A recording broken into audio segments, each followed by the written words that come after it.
Welcome to our channel. Today we how to update Slack workflows using Workflow Builder, quick tutorial step by step clearly.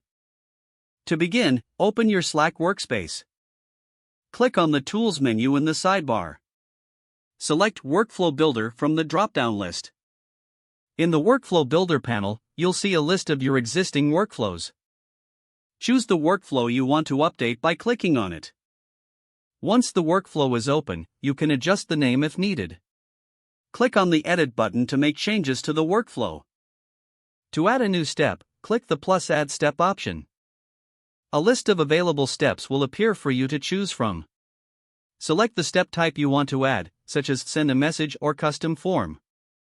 Once selected, customize the step settings according to your needs. After finishing the new step, click on Save to confirm your changes. To reorder steps, simply drag and drop them into your desired order.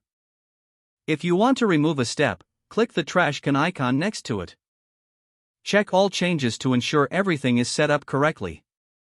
Finally, click the Publish button to update the workflow. Your workflow is now updated and ready for use.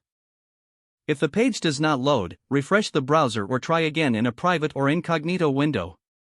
Make sure you are using the correct email address, then retype it carefully to avoid small typos. If your password is not accepted, use the Reset option and create a new strong password you can remember. Check your spam folder for verification or security emails, then complete any requested confirmation steps.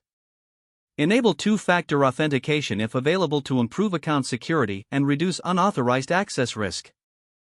After signing in, review your profile details so your contact information and settings are accurate and current. If you see an error message, note it down and try again after restarting your device and internet connection. Log out when you finish, especially on shared devices, to keep your account and payment information secure.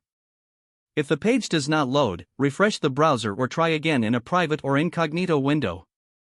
Make sure you are using the correct email address, then retype it carefully to avoid small typos. If your password is not accepted, use the Reset option and create a new strong password you can remember. Don't forget to like this video and subscribe to our channel for more step-by-step tech guides.